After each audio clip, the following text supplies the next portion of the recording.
कथा का स्मरण कर रहे हो, जिस जगह पर बैठकर आप कथा का रस तत्व ग्रहण कर रहे हो, उस जगह पर बैठकर केवल आप कथा नहीं सुन रहे हो, उस जगह पर बैठकर केवल आप कथा का रस तत्व ग्रहण नहीं कर रहे हो, केवल आप स्मरण नहीं कर रहे हो,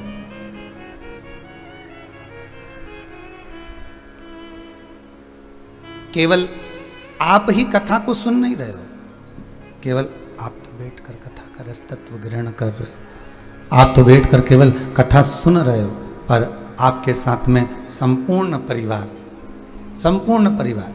भले वो ना सुन रहा हो, भले उसका मन नहीं लग रहा हो, भले वो बैठा भी नहीं हो, भले वो दुकान पर बैठा हो, भले वो घर पर हो, जहां पर भी होगा, पर आप अकेले भी अगर कथा का रस तत्व ग्रहण कर रहे हो, आप अकेले भी अगर कथा सुन रहे हो, तो आपके हृदय चित्त में पुत्र भी जुड़ा हुआ है,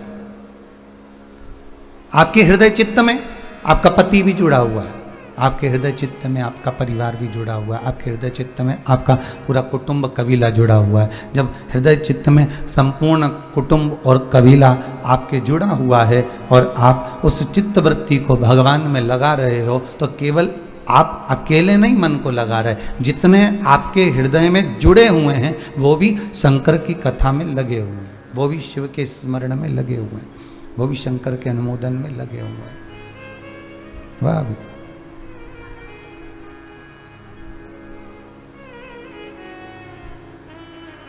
इसलिए हम कहते हैं बारंबार भगवान से प्रार्थना करना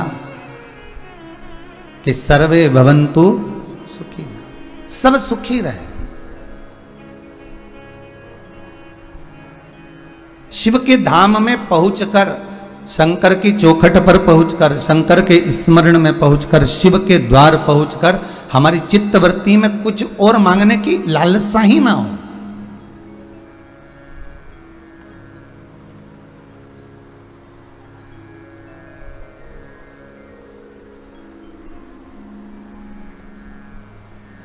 संसार कितना विचित्र है उसको भी समझ लो जरा। प्याज खाने में पाप लगता है, क्या खाने में? कांदा, प्याज, प्याज खाने में पाप लगता है, लहसुन खाने में पाप लगता है, और दूसरे की प्रॉपर्टी, धन, पैसा, रिश्वत सब खा गया, पाप नहीं लगा रहे? अरे बोलो तो जम के, नहीं लगाना, बस प्याज खाऊंगा तो पाप लगेगा, लहसुन खाऊंगा तो पाप लगेगा, और वो रिश्वत खा गया, दूसरे की जमीन खा गया, प्लाट खा गया, प्रॉपर्टी का हिस्सा खा गया, थोड़ा पैसा खा गया, मां छोड़कर गई थी, धन खा गया,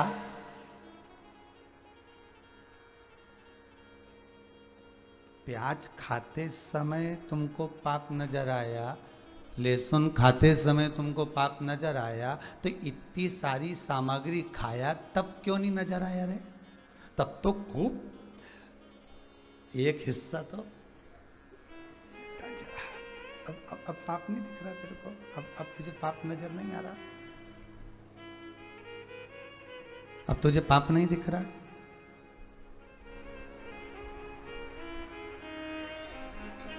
महाराज लहसुन खाया, लहसुन नहीं खाना हमको पाप लग जाएगा, प्याज नहीं खाएंगे हमको पाप लग जाएगा महाराज, और बाकी की जो भी दूसरों का धन, वैभव, धन, प्रॉपर्टी, सत्ता सब खा गए, पाप नहीं लगाया। अब ये तुम केवल मन को समझा सकते हो, उसको कैसे समझाओगे? अरे बोलो तो सही, ये केवल आप मन को समझा सकते हो, केवल मन को, पर उस परमात्मा को कैसे समझाओगे? ये तुम यहां पर आकर कह सकते हो कि हम ये नहीं खाएंगे, हम वो नहीं खाएंगे, पर दूसरे का धन, दूसरे की प्रॉपर्टी, दूसरे की जमीन, दूसरे की रुपया दूसरे की दौलत, दूसरे की सत्ता हम खा रहे हैं। और प्याज और लहसुन में भले हम दोष मानते हैं, दोष है,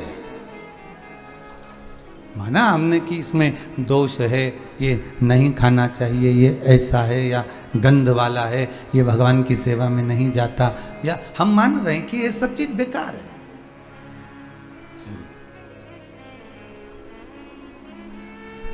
पर दूसरे का अगर कुछ खा रहे हो तो वो भी तो बेकार लगना चाहिए।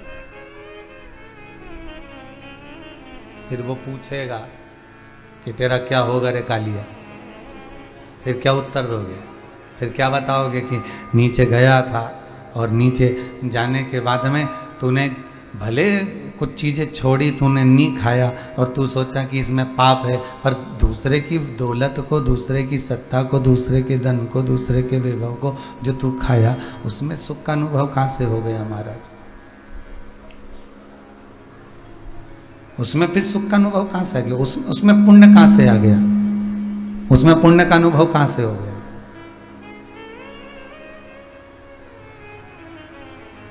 बस शिव यही कहता है, शिव महापुराण की कथा भी यही कहती है कि भगवान को ये ढोंग पसंद नहीं है, भगवान को प्रपंच पसंद नहीं है। भगवान को अगर कुछ पसंद है तो केवल एक सत्यम शिवम सुंदरम, शिव को सत्य प्रिय। एक बार ब्रह्मा जी फिर असत्य पर आ गए।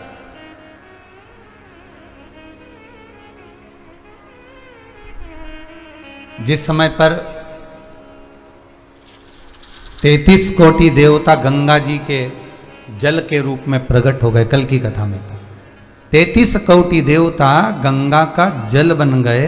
तब बाद में भगवान स्वयं शिव ने ब्रह्मा को सम्मुख में प्रकट किया, भगवान विष्णु को प्रकट किया, तो ब्रह्मदेव फिर असत्य की वाणी पर फिर आ गए। एक बार ब्रह्मा जी ने फिर वापिस वही असत्य की वाणी लेकर आ गए, जैसे उस समय पर असत्य कहा था कि मैंने भगवान शंकर का शीश देखा है, जैसे उस समय पर असत्य बोला कि मैंने भगवान शिव का शीश देखा है। ना मानो तो गौ माता से पूछ लो, और नहीं मानना है तो फिर आप केतकी के पुष्प से पूछ लो। ये सब कथा तो अपन पहले सुन चुके हैं, पर एक कथा ये गंगा शिव महापुराण में फिर सामने आती है कि एक बार ब्रह्मा जी के मन में फिर वही असत्य का भाव जागृत हो गया।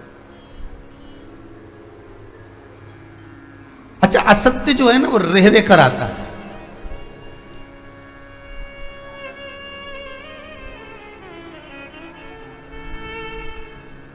असत्य, झूठ, छल, कपट, प्रपंच, ये बार बार रे रे कर आता है। ये एक आध बार अगर कथा में जाकर बैठोगे ना तो तुम्हें वहां पर वैराग्य उत्पन्न हो जाएगा। नहीं रे अब नहीं झूठ बोलूंगा चाहे कुछ भी हो जाए, नहीं रे अब तो मैं ऐसा करूंगा ही नहीं चाहे कुछ भी हो जाए, अब मैं ऐसा बोलूंगी ही नहीं। बस रोज झगड़ा करती हूँ, उनका दिल दुखाती, वो बिना रोटी खाए दुकान चले जाते। अब कल से बिल्कुल पक्का है मैं कुछ नहीं बोलूंगी, कुछ भी नहीं, और ठान के बैठी थी कुछ नहीं बोलूंगा। मालूम पड़े कल पति का जन्मदिन था, सुबह से उठ गई, उठते से ही बोली जी हैप्पी बर्थडे टू यू। अब उठते से ही उसने जैसे ही बोला हैप्पी बर्थडे टू यू, और पति बोला धन्यवाद, और पत्नी बोली सुनो थोड़ा आज तुम्हारा जन्मदिन है, ऑफिस से थोड़ा जल्दी आ जाना तो अपन दोनों होटल में भोजन करने चलेंगे, और आज मैं तुमसे झगड़ा नहीं करूंगी हो, क्योंकि आज तुम्हारा जन्मदिन है। अब रोज झगड़ती थी, अब ये बात बोलने की क्या जरूरत है कि आज झगड़ा नहीं करूंगी।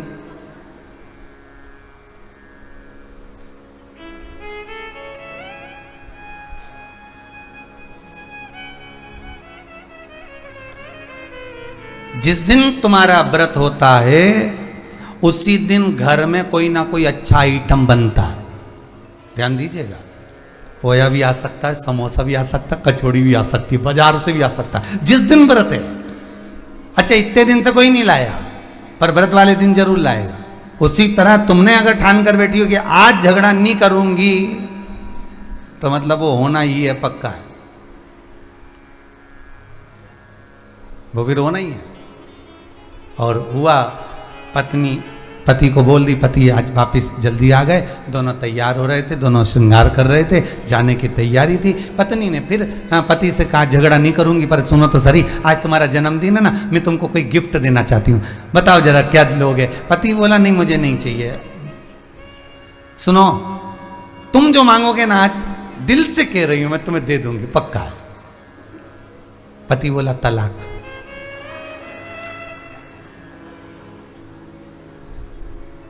पत्नी गई अंदर झाड़ू लेके आई। मैंने गिफ्ट मांगने का कहा था, तलाक नहीं, और तलाक तुम दे भी दोगे तो मैं नहीं दूंगी। विवाद फिर चालू हो गया। सोच के बैठी थी विवाद नहीं करेगी। असत्य ऐसा ही है, छल ऐसा ही है, कपट ऐसा ही है। मुख से निकली हुई असत्य वाणी ऐसी ही है। हम सोचते हैं कि हम नहीं बोलेंगे, हम सोचते हैं हम झूठ नहीं बोलेंगे, हम सोचते हैं हम असत्य नहीं बोलेंगे, हम सोचते हैं कि हम इसको कपट नहीं करेंगे, हम छल नहीं करेंगे, हम ये नहीं करेंगे, पर हमारे मुख से, हमारी वाणी से, हमारी चित्त से, हमारी वृत्ति से वो फिर हो जाता है।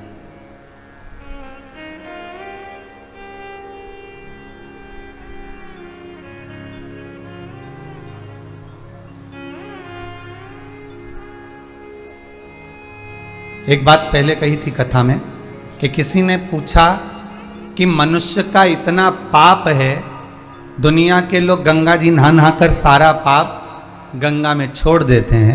गंगा मैया से पूछा तुम पाप का क्या करती हो? पहले कथा में कहा है, गंगा कहती है मैं सारे पाप को इकट्ठा कर कर ले जाके समुद्र को दे देती हूँ, गंगा सागर में। समुद्र से पूछा तुम इतने सारे पाप का क्या करते हो? समुद्र बोला सारा पाप मेरे पास में रहता है, जब गर्मी पड़ती है तो मैं इसको ले जाकर बादल को दे देता हूँ। बादल से पूछा तुम इतने सारे पाप का क्या करते हो? बादल बोला बारिश आती है, सारा पाप नीचे झड़ा रहता हूँ।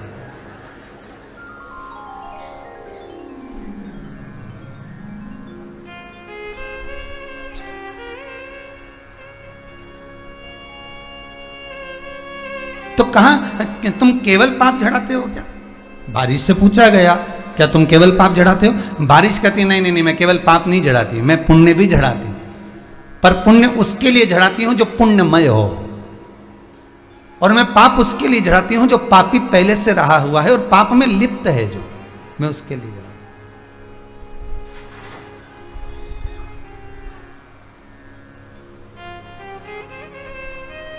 सत्संगियों के लिए, भजनी के लिए, कथा श्रवण करने वालों के लिए बारिश बहुत अच्छी है। किसके लिए? सत्संगी। हमारे यहाँ एक कहावत में कहते हैं कि बारिश बरसो, बारिश बरसो, पर इतना मत बरसो कि कोई आ ना सके। मतलब भगवान की तरफ से ये बात कितनी सुंदर कही है कि भक्त मंदिर तक आ रहा है तो बारिश बरसो, पर इतना मत बरसो कि कोई आ ना सके। और फिर कोई मंदिर में आ गया तब तो भगवान कहते बारिश बरसो, इतनी बरसो कि जो आ गया जा ना सके। एक बार जो शिव के पास में आ गया, जो शंकर के पास आ गया, जो भगवान के पास आ गया, जो गुरुजन के पास में आ गया, फिर बारिश अगर बरसना भी है ना तुझको तो ऐसी बरस कि थोड़ी देर और शिव की आराधना में लग जाए, थोड़ी देर और भगवान की आराधना में लग जाए, थोड़ी देर और सत्संग में लग जाए, थोड़ी देर और भगवत स्मरण में लग जाए, थोड़ी देर और कीर्तन में लग जाए, थोड़ी देर और हम नाम जाप में लग जाए।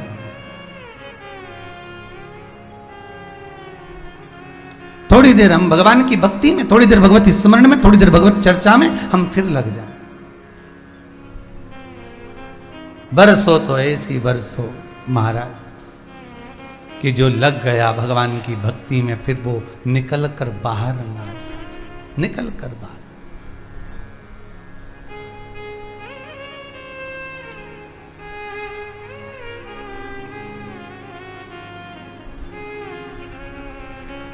महाराज हजारों पापी तार दिए, जय जय गंगा मैया।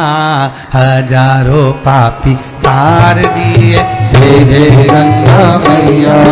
हजारों पापी तार दिए,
भी तूने तार दिए। जय हो गंगा मैया, पापी भी तूने तार दिए, रोगी भी तूने तार दिए।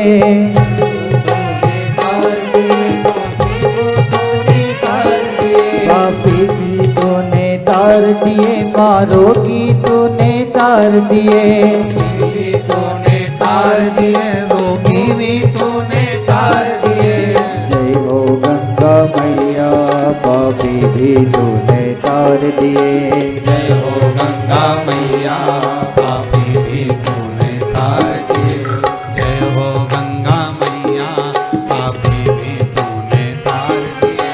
जय हो गंगा मैया, पापी भी तूने तार दिए। जय हो गंगा मैया, पापी भी तूने तार दिए। जय हो गंगा मैया, पापी भी तूने तार दिए। चित्तवृत्ति में गंगा कहती है मैंने पाप को एकत्रित करा, समुद्र को दिया। समुद्र से पूछा पाप कहाँ ले गए, तो कहा आकाश को दिया। आकाश से पूछा तूने पाप को क्या करा, तो के बादल को दिया। बादल से पूछा तूने पाप का क्या करा, तो के पृथ्वी पे बरसा दिया। पापी पाप में फिर लिप्त हो।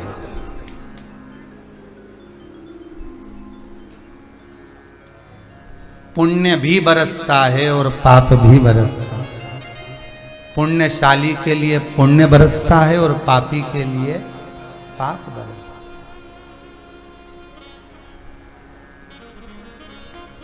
प्याज खाऊंगा पाप लगेगा, लहसुन खाऊंगा पाप लगेगा, दूसरे की रिश्वत खा गया, क्यों रे भेरू, पाप नहीं लगा?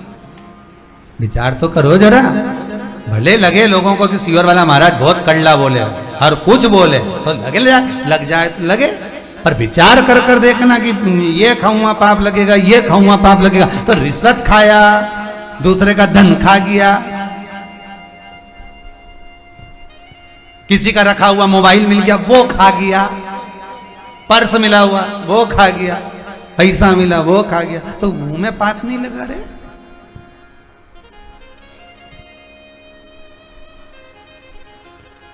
इतना भी ढोंग कहीं करो। शिव महापुराण की कथा कहती है पुण्यमय, फिर कहेंगे निवेदन फिर है, ऊपर से श्रृंगार मत करो रे, श्रृंगार करना हो तो भीतर से करो। ये आत्मा का श्रृंगार जब इतना सुंदर हो जाएगा, आत्मा का श्रृंगार जब श्रेष्ठतम हो जाएगा, आत्मा का श्रृंगार जब श्रेष्ठ हो जाएगा, तो सुख अपने आप ही प्राप्त हो जाएगा। आत्मा का श्रृंगार करना है।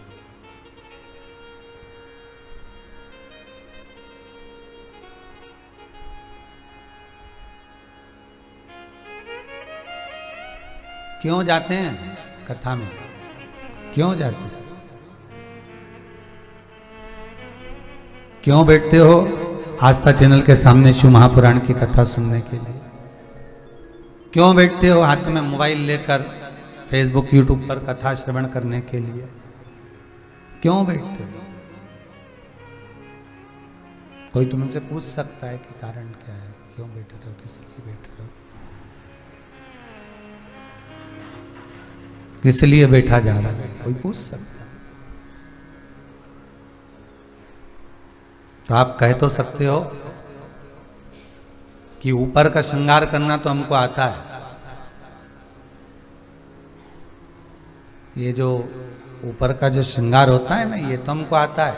इस श्रृंगार के बल पर हमारा पति भी हमसे रीझ जाता है। ऊपर का श्रृंगार तो हमें आता है, पर आत्मा का श्रृंगार करना नहीं आता। इसीलिए मोबाइल पर फेसबुक यूट्यूब पर शिव महापुराण की कथा सुनते हैं, आस्था चैनल के सामने बैठकर शिव महापुराण की कथा सुनते हैं, तीर्थों में जाकर, भजन में, कुबेरेश्वर धाम जाकर या अन्य जगह पर जब लॉकडाउन ना हो तब बैठकर कथा भी श्रवण करते हैं। तब कथा चित्त को हम श्रवण कर रहे हैं, तब कथा को हम सुन रहे हैं, हम श्रवण कर रहे हैं। अर्थात बाहर का श्रृंगार हम कर सकते हैं, और आत्मा का जो श्रृंगार है, आत्मा का जो श्रृंगार, ये आत्मा का जो श्रृंगार है, ये आत्मा का श्रृंगार केवल अगर कहीं हो सकता है तो शिव महापुराण की साक्षी में जहां भी बैठकर आप कथा सुन रहे हैं, ये आत्मा का श्रृंगार कर रहा है महाराज, आत्मा का श्रृंगार करा जा रहा है, ये आत्म श्रृंगार है।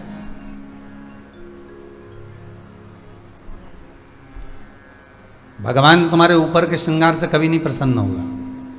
तुम चाहे खजूर वाली चोटी बना के जाओ, चाहे डब्बा भर के जाओ, भगवान कभी नहीं प्रसन्न। भगवान तो अगर प्रसन्न होगा तो भीतर के श्रृंगार से प्रसन्न होगा कि तुम्हारे भीतर का श्रृंगार, मतलब आत्म श्रृंगार कैसा है।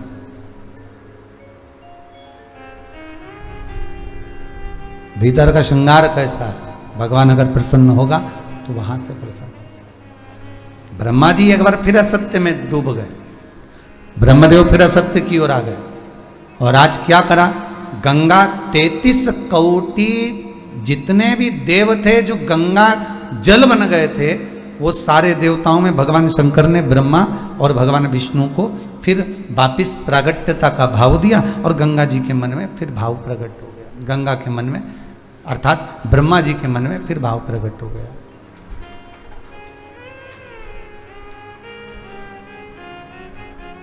और ब्रह्मा जी के मन में जब भाव प्रकट हुआ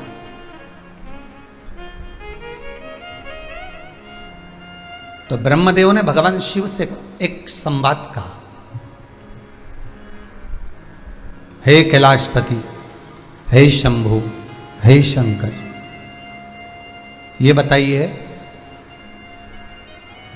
भगवान विष्णु तो ऑर्डर दे दिए, मैंने सृष्टि का निर्माण कर दिया, आप संहार के देवता हो।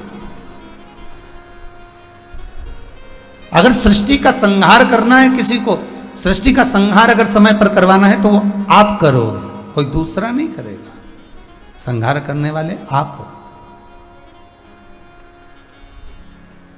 तो ब्रह्मा जी बोले, क्या आप अगर श्रृंगार के देवता बने हो, संहार आप कर रहे हो,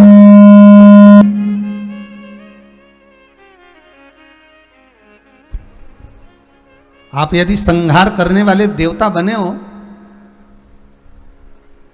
आप यदि संहार करने वाले देव हो, तो ये विचार करिएगा, आप संहार के अगर देव बने हो तो क्या आप ब्रह्मा को और विष्णु को भी भस्म कर सकते हो क्या? अब देखो, ब्रह्मदेव को ये बात कहना ही नहीं थी, और ब्रह्मदेव को ये जान लेना चाहिए था कि ये बात वो कह भी रहे हैं तो किसके सामने कह रहे हैं। ब्रह्मा अगर बात कर रहे हैं तो किसके सम्मुख में कह रहे हैं, ये थोड़ा सा ब्रह्मदेव के मन में बात आना चाहिए था। पर ब्रह्मा जी कह रहे हैं कि आप संहार के देव हो, आप संहार करना जानते हो, तो मेरा केवल इतना सा कहना है कि क्या आप ब्रह्मा और भगवान विष्णु को भी भस्म कर सकते हो क्या? तो भगवान शिव के मन में एक भाव प्रकट हो गया कि ये कह रहे हैं कि आप इनको भस्म कर सकते हो क्या? अब मन में बात जागृत हो गई, तो शिव जी ने मन में सोचा एक बार भस्म कर कर देख भी लें, अगर संहार के देव हैं और संहार करना आता है कि नहीं आता ये भी तो जाना जाए।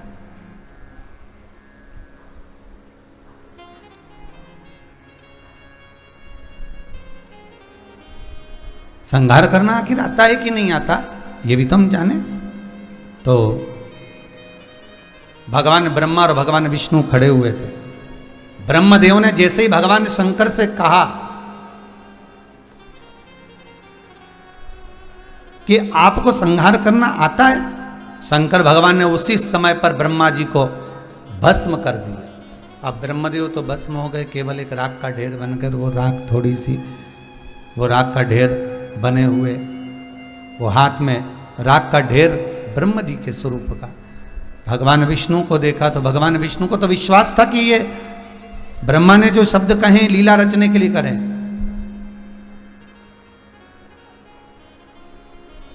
भगवान शिव ने हाथ जोड़ा भगवान विष्णु का, और भगवान शिव ने हाथ जोड़कर भगवान विष्णु का हाथ जोड़कर निवेदन करा। ओम नमः शिवाय, ओम नमः शिवाय, नमः शिवाय, ओम नमः शिवाय, नमः शिवाय, ओम नमः शिवाय, नमः शिवाय,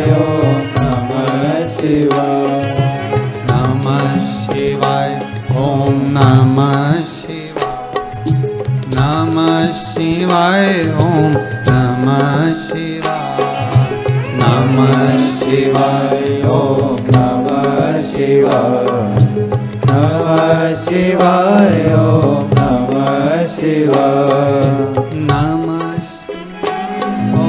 नमः शिवाय, नमः शिवाय, नमः शिवाय, ओम नमः शिवाय, ओम नमः शिवाय, ओम नमः शिवाय, नमः शिवाय, ओम नमः शिवाय, नमः शिवाय, ओम नमः शिवाय, नमः शिवाय, ओम नमः शिवाय, ओम नमः शिवाय, ओम नमः शिवाय, ओम नमः शिवाय, ओम नमः शिवाय, ओम नमः शिवाय, ओम नमः शिवाय, ओम नमः शिवाय, ओम नमः शिवाय, ओम नमः शिवाय, ओम नमः शिवाय, ओम नमः शिवाय। भगवान विष्णु जान गए और भगवान विष्णु ने भगवान शिव की ओर देखा।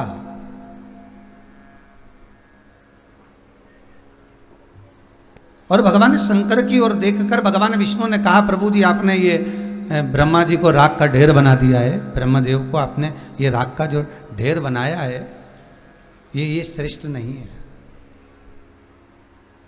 संपूर्ण विश्व जानता है कि आप विनाश के देवता हैं, आप विनाश कर सकते हैं। समय आने पर आपको जब कहा जाता है तो आप विनाश कर देते हैं।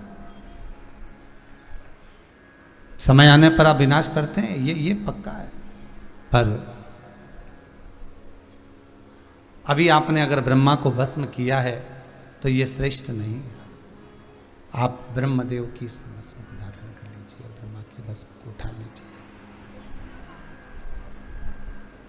ब्रह्मदेव की भस्म धारण करिए, उठाइए। भगवान शंकर ने ब्रह्मा जी की भस्म को उठाया और ब्रह्मदेव को पहले उस भस्म से प्रकट किया, और प्रकट करने के बाद जितनी भस्म भगवान शिव के हाथ में बची थी सारी की सारी भस्म भगवान उस भस्म को मेरा शंकर, मेरा त्रिकालदर्शी, मेरा कैलाशी, मेरा अविनाशी, मेरा शिव अपने तन पर धारण कर लेते।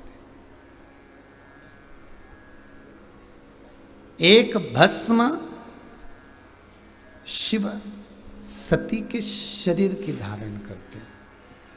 एक भस्म शिव सती के शरीर की धारण करते हैं महाराज, और दूसरी भस्म मेरे भगवान भूत अधिपति भूतनाथ, मेरे शंकर, मेरे त्रिकालदर्शी, मेरे कैलाशी, मेरे अविनाशी, मेरे शंभु, मेरे शंकर, इस ब्रह्मदेव के शरीर की भस्म को धारण करते हैं।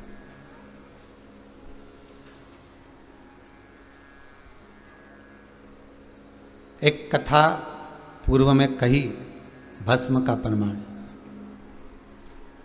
कि भस्म कोई साधारण नहीं होती महाराज।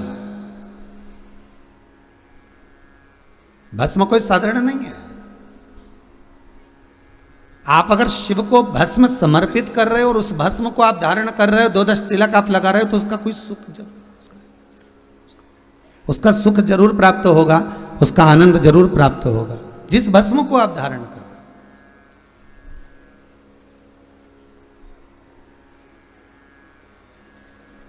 कोई साधारण सी बात नहीं भस्म को महाराज, भस्म कोई साधारण नहीं, भस्म कोई सहज नहीं।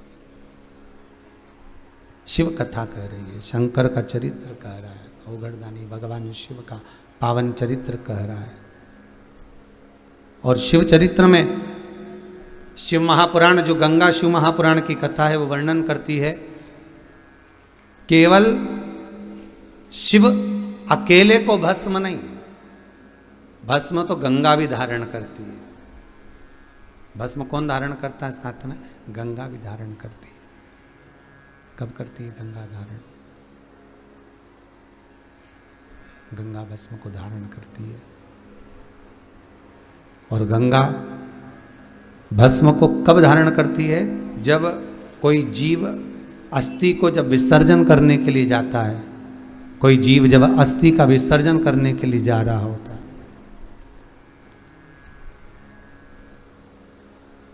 और अस्थि के विसर्जन पर जब अस्थि को गंगा में छोड़ा जाता है,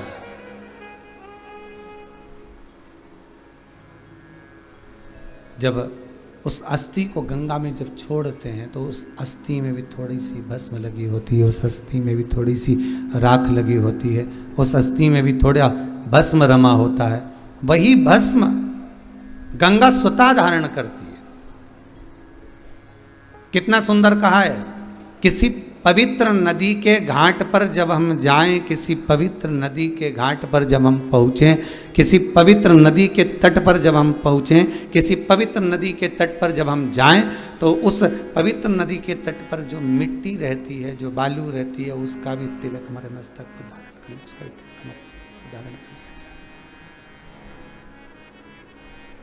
नमः शिवाय, ओम नमः शिवाय, नमः शिवाय, ओम नमः शिवाय, नमः शिवाय, ओम नमः शिवाय, नमः शिवाय, ओम नमः शिवाय, ओम नमः शिवाय, ओम नमः शिवाय, ओम नमः शिवाय, ओम नमः शिवाय, ओम नमः शिवाय, ओम नमः शिवाय, ओम नमः शिवाय, ओम नमः शिवाय, ओम नमः शिवाय, आवाज बढ़ाइए। नमः शिवाय, ओम नमः शिवाय, ओम नमः शिवाय, ओम नमः शिवाय, ओम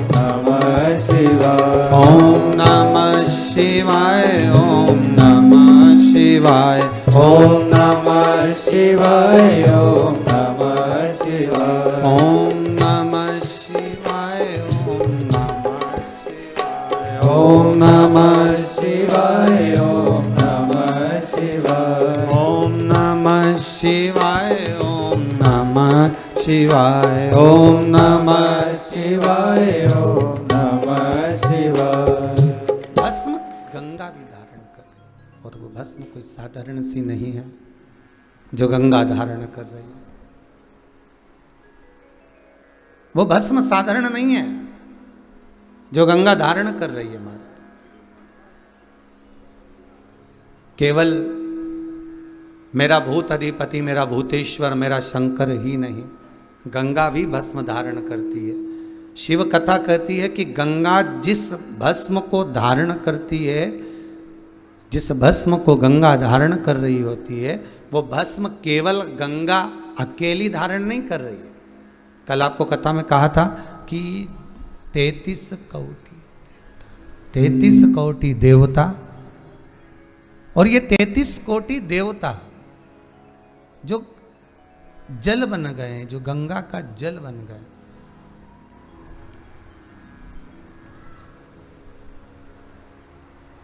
जो गंगा का जल बने हुए हैं,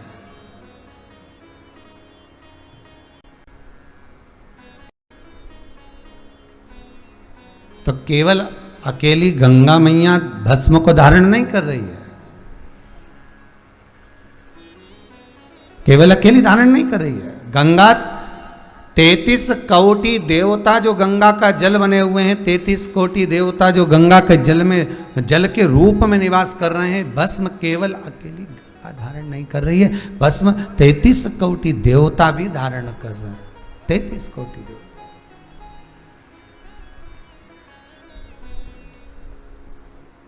केवल एक नहीं।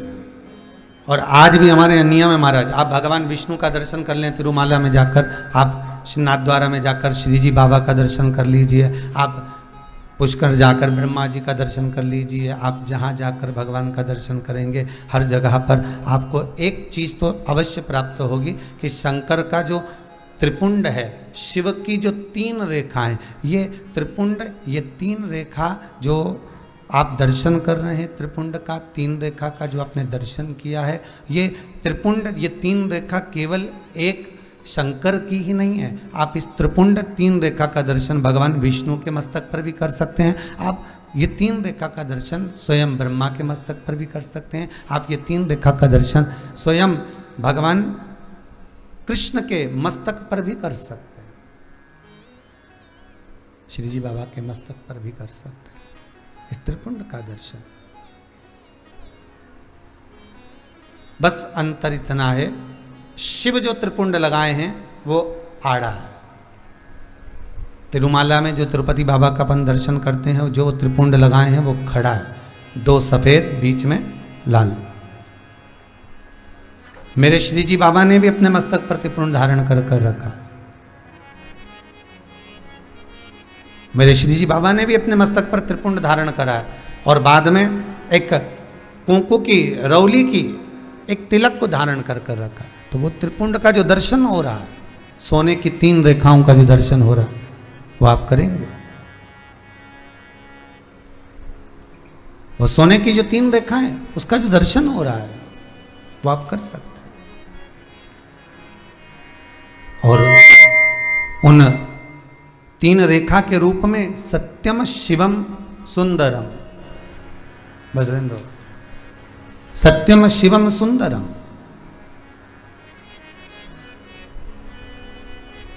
वो 3 रेखा के रूप में दर्शाया गया।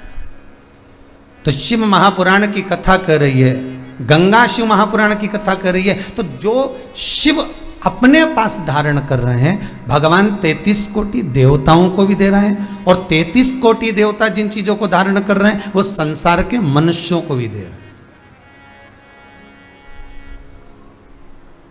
संसार के मानव को भी प्रदान कर रहे हैं। बहुत ध्यान दीजिएगा महाराज, एक कथा बड़ी सुंदर है कि आप चाहते हैं कि कोई रोग हमको ना घेरे, आप चाहते हैं कि कोई रोग हमको ना घेरे, और आपको लग रहा है कि कोई रोग ऐसा है जो घेर रहा है, या कोई शरीर में ऐसा रोग उत्पन्न होने वाला है, या कोई बीमारी ऐसी उत्पन्न होने वाली। तो उसके लिए सबसे सुंदर तरीका कि शंकर जी पर अलोनी जो गोबरी होती है, गोबरी जानते हो, कंडा, अलोना कंडा, अलोनी गोबरी, मतलब गाय ने गोबर करा और वो सूख गया, उसको थापा नहीं गया, हाथ से कंडा नहीं बनाया गया, गोबरी नहीं बनाई गई, केवल गाय ने गोबर करा, वो सूख गया, और वो सूखा हुआ जो गोबर है उसको जलाकर जो भस्म तैयार करी है, उसको जलाकर जो हमने राख तैयार करी है, भस्म बनाई है, उस भस्म को जो तैयार करा गया है, वो भस्म शिव को जो हमने समर्पित करा। पर ये करना है मुख्य शिवरात्रि वाले दिन, जो वर्ष में एक बार जो महाशिवरात्रि आती है, ये केवल उस दिन करने का, महाशिवरात्रि वाले दिन। उस भस्म को सफ़ेद वस्त्र में लिया और बाबा पर, शंकर जी का जो मंदिर आपके करीब में हो, शिव का जो धाम आपके पास में हो, माँ बाबा पर समर्पित करी। उसी भस्म को हम उठा कर लिया। और यदि आप भस्म नहीं चढ़ा सकते तो कभी विश्वनाथ जाएं तो वहां से भस्म लिया है, कभी उज्जैनी जाएं तो वहां से भस्म लिया है। उस भस्म को हम यदि अपनी नाभि से वक्ष स्थल के मध्य में त्रिपुंड लगा लेते हैं, कब लगाना है, या तो प्रदोष की प्रदोष लगा लो, या सोमवार की सोमवार लगा लो, या फिर 12 महीने शिवरात्रि आती है, प्रत्येक शिवरात्रि पर लगा लो। जीवन में अगर आप मात्र 1 महीने में एक बार भी त्रिपुंड अपने वक्ष स्थल के नजदीक में नाभि से ऊपर अगर लगा लेते हैं महाराज, तो ऐसा कोई बड़ा रोग आपकी जिंदगी में प्रवेश कर ही नहीं सकता। इस शरीर के अंदर, इस शरीर के अंदर भस्म में जो सुख है, भस्म का जो आनंद है, भस्म का जो रसतत्व है, उसको समझिए।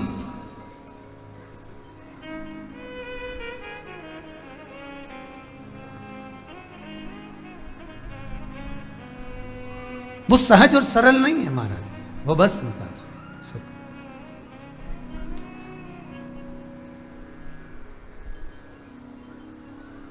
नैन लड़े त्रिपुरारी से मैं उनकी हो गई,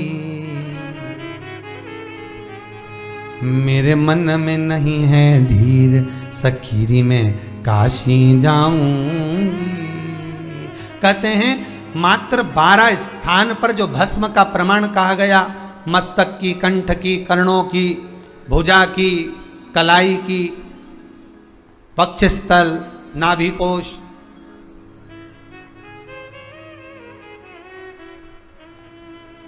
द्वादश तिलक का जो भाव व्यक्त किया गया वो साधारण नहीं है। कहते हैं ये 12 जो तिलक है, ये क्यों कहा गया हिंदू धर्म में कि द्वादश तिलक लगाना चाहिए, 12 तिलक लगाना चाहिए, द्वादश तिलक धारण करना चाहिए। ये 12 केवल तिलक नहीं है, ये 12 शिवलिंग, 12 ज्योतिर्लिंग हमारे इस शरीर पर धारण हो जाते हैं। हमारे 12 ज्योतिर्लिंग, केवल वो तिलक नहीं है, वो 12 ज्योतिर्लिंग संपूर्ण शरीर पर, संपूर्ण। अच्छा, एक प्रश्न बड़ा सुंदर आता है कि महाराज जी ये आप कहते हो कि 12 ज्योतिर्लिंग संपूर्ण शरीर पर तिलक लगाने पर प्राप्त हो जाता है, तो जब हम शंकर को त्रिपुंड लगाते हैं, जब हम शिव को त्रिपुंड लगाते हैं या शंकर पर हम भस्म चढ़ाते हैं, तो वो 12 जगह पर लगाएं कि एक ही जगह पर लगाएं? तो शिव महापुराण की कथा कहती है 12 जगह पर लगाने की जरूरत नहीं। भगवान शंकर को अगर आप भस्म चढ़ा रहे हो तो या तो ऊपर भी चढ़ा दोगे चल जाएगा, और अगर त्रिपुंड भस्म का लगा रहे हो तो एक ही लगाओगे तो भी वो श्रेष्ठ 12 के लिए ही हो जाएगा।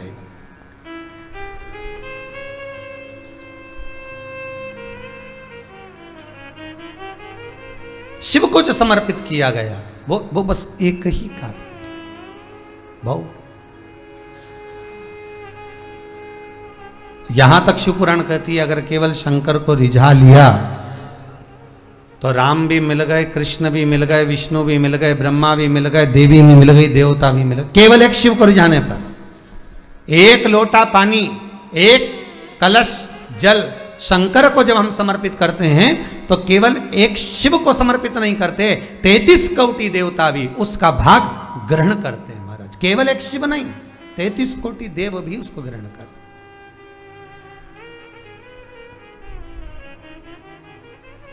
कितना सुंदर प्रसंग है देवी भागवत। भगवान कृष्ण राधा गौलोक धाम में, राधा जी कहीं गई थी और कृष्ण बैठे थे गौलोक धाम में, सुंदर झूले पर मेरे बाबा, मेरे ठाकुर, मेरा कृष्ण झूल रहे हैं, सुंदर झूले।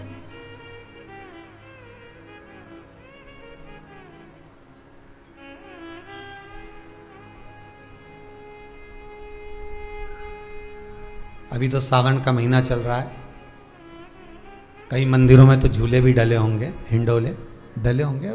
बिहारी जी के वृंदावन में तो खूब हिंडोले डलते हैं, खूब झूले डलते हैं। पर हिंडोला भी हमको कोई ना कोई ज्ञान प्रदान करता है, वो झूला भी हमको ज्ञान प्रदान करता है कि झूला आगे गया, पीछे गया, फिर आगे गया, फिर पीछे गया। तो झूला भी कहता है बस जिंदगी ऐसी है, कभी सुख कभी दुख, फिर सुख फिर दुख, जीवन ऐसा ही चलना है, हिंडोले की तरह, झूले की तरह।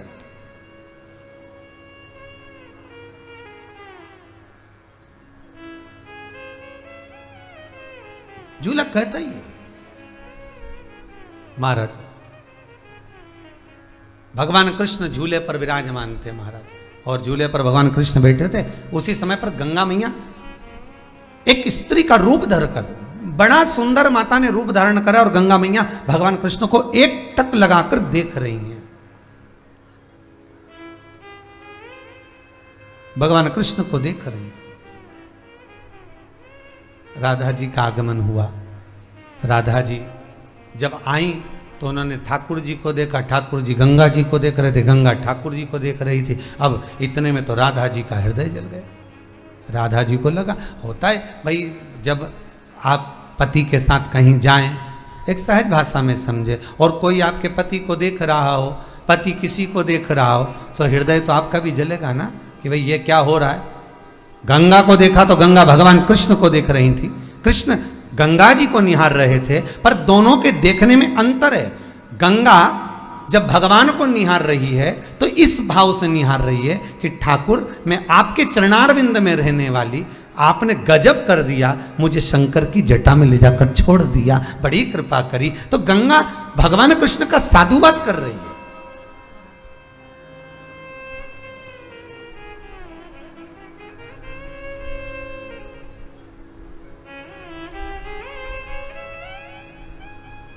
गंगा भगवान कृष्ण का साधुवाद कर रही है। और भगवान कृष्ण अगर गंगा जी को निहार रहे हैं, भगवान कृष्ण अगर गंगा को देख रहे हैं, तो उसमें भी एक कारण है, उसमें भी एक कारण है कि ठाकुर गंगा को क्यों निहार रहे हैं। ठाकुर गंगा को इसलिए निहार रहे हैं कि मेरे चरणों में रहने वाली, मेरी विष्णुपदी, मेरे चरणारविंद में रमण करने वाली ये गंगा जो नित्य मेरे चरणों में रहती थी, मेरे चरणों को शीतल रखती थी, कोमल रखती थी, वो गंगा आज मेरे पास से निकलकर शिव के मस्तक पर चढ़ी हुई। धन्य है गंगा तू, धन्य है, धन्य है तू महाराज। खूब खूब साधुवाद मेरे कृष्ण गंगा जी को केवल दर्शन देकर, केवल नेत्रों से देखकर खूब खूब साधुवाद दे रहा, खूब खूब साधुवाद।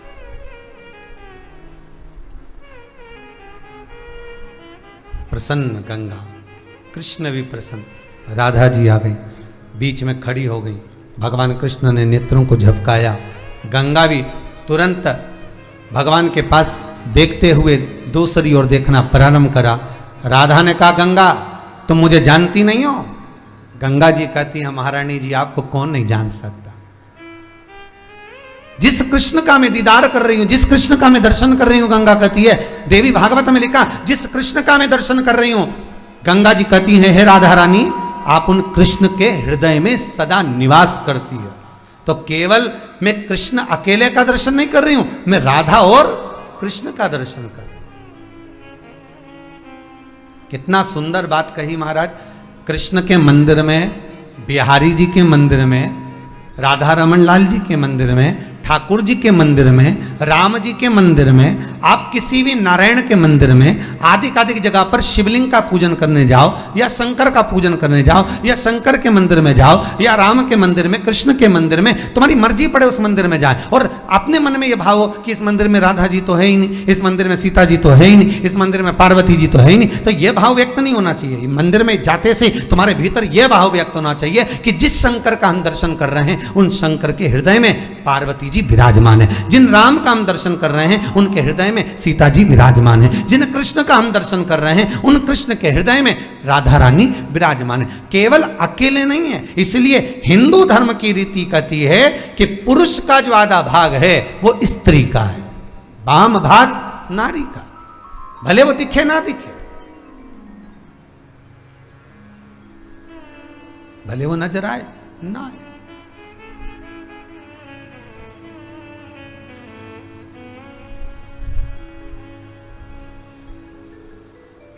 भले वो दिखे ना दिखे, बस उसकी चित्तवृत्ति में वो रमे कि शिव नाम होठों पे, शिव। अगर आप जानती कि मेरे दर्शन में, मेरे देखने में बहुत अंतर है, बहुत अंतर है, दर्शन में देखने में बहुत अंतर है। गंगा जी कह रही हैं राधा जी से, आप जानती नहीं हो।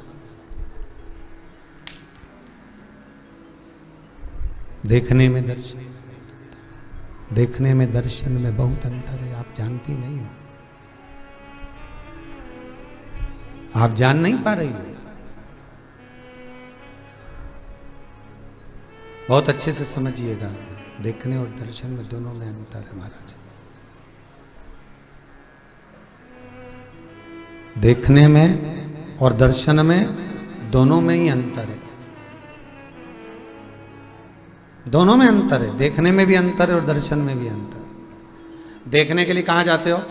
कहा आप में से कितने लोग हैं कभी ताजमहल का दर्शन करने गए हो?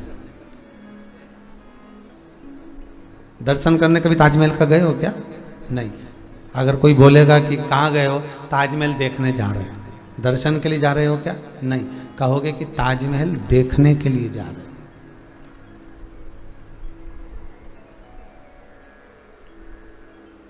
देखने के लिए क्या जा रहा हो? ताजमहल। और कोई आपसे कहे कि फिर इससे आगे कहाँ जाओगे, तो कहा दर्शन के लिए वृंदावन जाएंगे। अब आपके मुख से निकला क्या कि वृंदावन देखने जाएंगे? नहीं, देखने ताजमहल जाएंगे, दर्शन के लिए वृंदावन जाएंगे। अंतर आ गया कि नहीं आ गया? निगाहें बदली, नजारे बदल गए, हवाओं के रुख से कश्ती के किनारे बदल गए। केवल नेत्र वही है, नेत्र वही है, बस केवल भाव चेंज हुआ, केवल भाव बदल गया। नेत्र वही की वही है, कोई अंतर नहीं नेत्रों में। आंख यही की यही है, ताजमहल भी यही देखेगी और वृंदावन भी यही दर्शन करेगी। नेत्र वही है, बस दिल, मन, चित्त, वृत्ति, भाव बदल गए, भाव बदल। कई लोग हमसे कहते हैं गुरुजी अब हमारे पाँव से नहीं बनता, तो हम बताओ केदारनाथ जी कैसे जाएं? तो हमने कहा जाने की जरूरत क्या है? केदारनाथ जी जाने की जरूरत क्या है? अगर शरीर से नहीं बन रहा तो घर में बैठे हो ना, तो घर में जिस जगह पर बैठे हो उस जगह पर मन में विचार करो कि हम गौरी कुंड पहुंच गए, गर्म पानी के कुंड में स्नान कर लिया, चढ़ने की तैयारी है, खच्चर पे नहीं, घोड़े पे नहीं, कहाँ चढ़ने की? केदारनाथ जी के लिए चढ़ाई करने की तैयारी है। और धीरे धीरे हम चलते जा रहे, चलते जा रहे, चलते जा रहे, चलते जा रहे, बढ़ते बढ़ते बढ़ते बढ़ते सीधे ये केदारनाथ जी के मंदिर के बाहर पहुंच गए, नंदी का दर्शन करा, अंदर प्रवेश कर गए। प्रवेश कर कर मेरे केदारेश्वर महादेव का हमने दर्शन किया। मन में आया शिवलिंग तो दिख ही नहीं रहा, एक आड़ा टेढ़ा सा पाषाण सा दिखता है, कोई स्वरूप नंदी की पीठ जैसा दिखता है।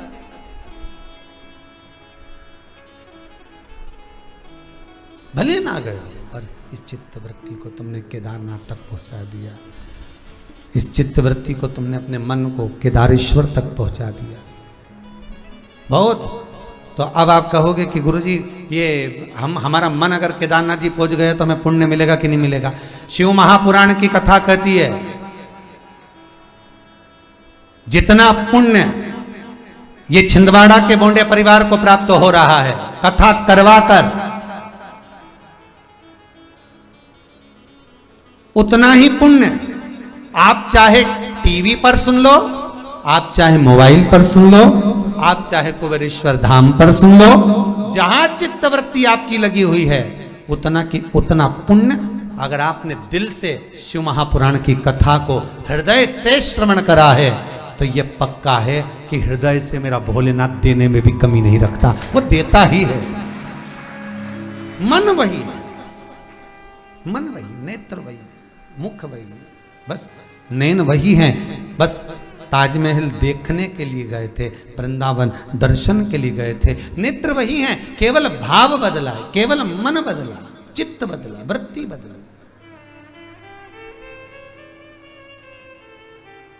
बैठे भले तुम कहीं पर भी हो, किधर भी विराजमान हो, कहीं पर भी बैठे हो, पर जिस भाव से शिव की कथा को सुन रहे हो, जिस भाव से शंकर का अनुमोदन कर रहे हो, जिस भाव से शंकर का गुणगान कर रहे हो, वो भाव भगवान देखता है। भगवान को ये तुम्हारे ये बाकी की चीज़ों से कोई मतलब नहीं, उसको तो दिल से, उसको हृदय से, उसको चित्त से, उसको मन से मतलब। आप दिल से क्या दे रहे हो, मन से क्या प्रदान कर रहे हो।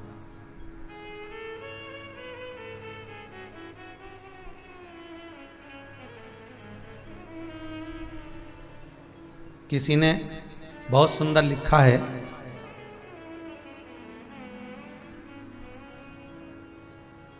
कि भगवान से अगर प्रेम होता है, भगवान से अगर प्रेम होता है, बहुत प्रेम होता है। देखो कुछ कुछ संवाद ऐसे हैं जिसको यहां से कहें तो आपको थोड़ा सा लगेगा कि गुरुजी कैसे बोलते, जिससे बहुत प्रेम होता है, आप जिससे बहुत ज्यादा प्रेम करते हो, आप जिससे बहुत ज्यादा स्नेह करते हो और आपके पास में कुछ भी नहीं है, कुछ भी नहीं,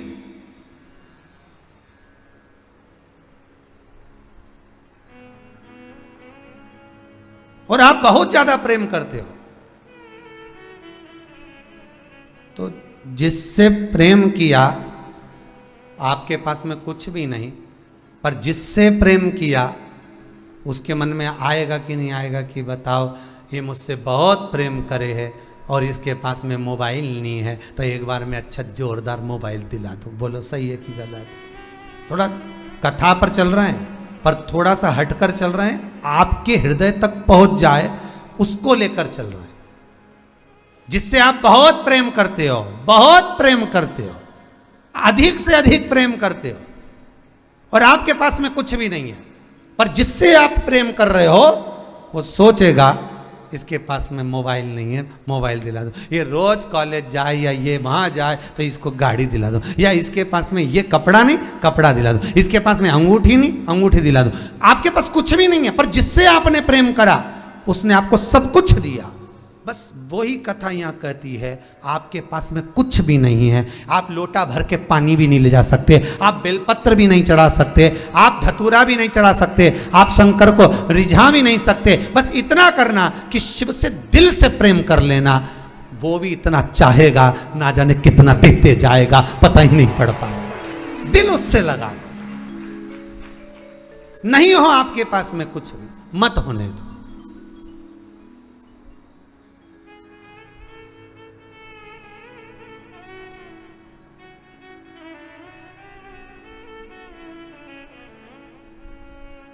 कुछ भी नहीं है आपके पास में, मत होने दो।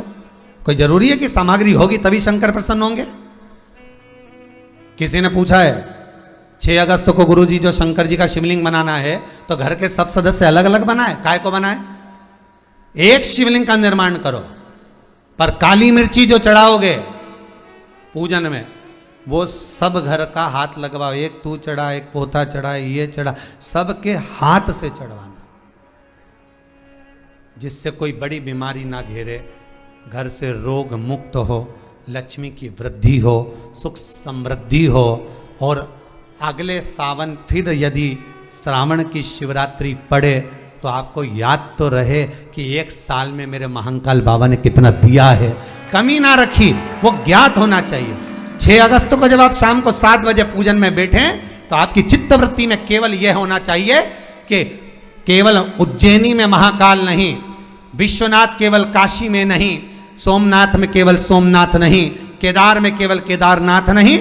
आप जब शिवलिंग का निर्माण करें और शंकर को घर में विराजमान करें तब आपके भीतर ये भाव हो कि 12 ज्योतिर्लिंग के रूप में शंकर मेरे घर में आकर विराजमान हो गए हैं, शिव मेरे घर में आकर बैठे, कोई दूसरी जगह नहीं। हर हर महादेव, घर घर घर घर में शिव बैठा।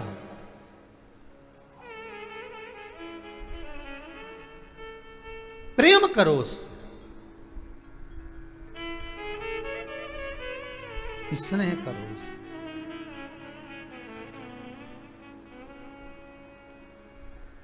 पार्वती जी के पास में कुछ भी नहीं था,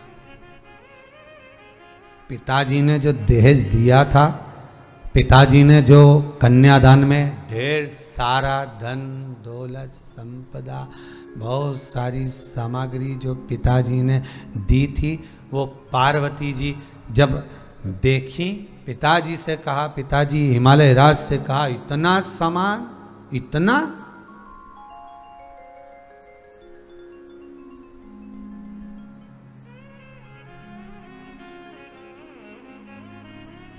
पिताजी इतना सारा सामान, इन सारे सामान का मैं क्या करूंगी पिताजी? पिताजी बोले, बेटे ये तो हमारी तरफ से हमने तुम्हें दिया है। नहीं नहीं पिताजी,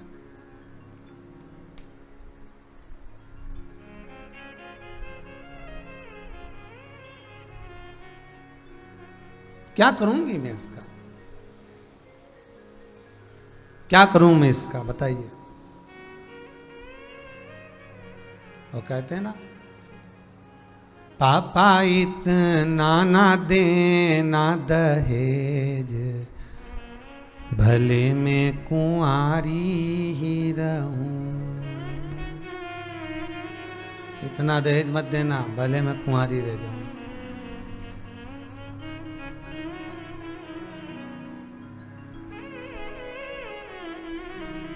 माथा गौरा जी के बिंदी सोहे, माथा गौरा जी के बिंदी सोहे, टीका ना लाना उधार, भले में कुंवारी रहूं, पापा इतना ना देना दहेज, भले में कुंवारी नहीं चाहिए था। गौरा जी करें इतना दहेज का मैं क्या करूंगी, आपके पास रखिए।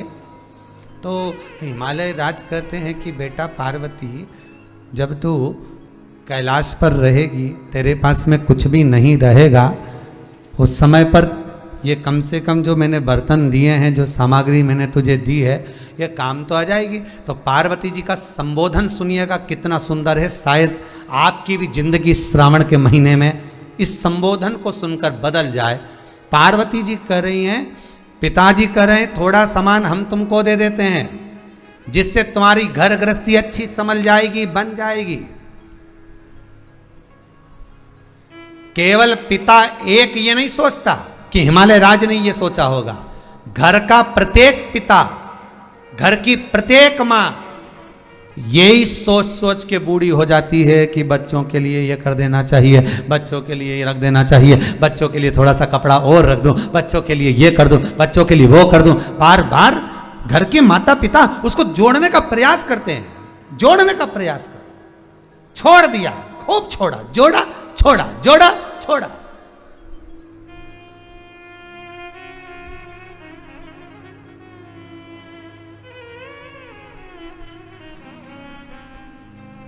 बच्चों को बता दिया 15 लाख उस वाले खाते में पड़े, 3 लाख उस खाते में पड़े, अलमारी में मैंने इतना रख दिया है, इतना सोना है। बच्चों को सब मालूम पड़ गया, बच्चों ने सोच लिया जब पिता इतना छोड़कर जा रहा है तो काम कौन करे, कौन करे। एक कथा पहले कही थी, आज फिर याद दिला रहे हैं। पहले सर्कस में शेर आते थे, आप लोगों ने भी देखा होगा, जितने लोग टीवी पर कथा सुन रहे हैं आप लोगों ने भी देखा होगा।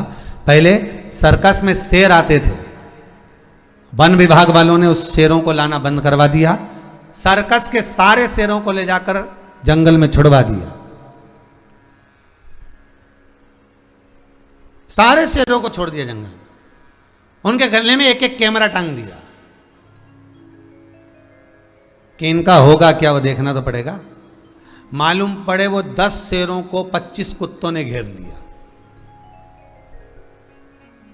कितने शेर? 10, कुत्ते कितने? 25, और 25 की 25 कुत्तों ने 10 शेरों को खा गए। अब कितनी आश्चर्य की बात। तो वन विभाग वालों ने सोचा कि चलो जरा शेरों के देखें, तो वो देखा तो वो तो कुत्ते खा गए उनको, तो शेरों बचे ही नहीं। तो कि ये इतना बड़ा शेर ये 25 कुत्तों से कैसे मर गए, 10 की 10। तो कहा एक ही काम हुआ कि ये जंगल का जो शेर था इसको पिंजरे में रहने की आदत हो गई थी, और पिंजरे में रहते रहते बैठे बैठे खाने की आदत हो गई थी। लोग लाके डाल के जाते, ये अकेले बैठे बैठे खाते रहते। इनने शिकार करना बंद कर दिया, इसलिए कुत्ते इनका शिकार कर गए। निवेदन है बच्चों को जंगल का शेर बनाना, पिंजरे का शेर मत बनाना, नहीं तो कोई भी निपटा कर चले जाएगा।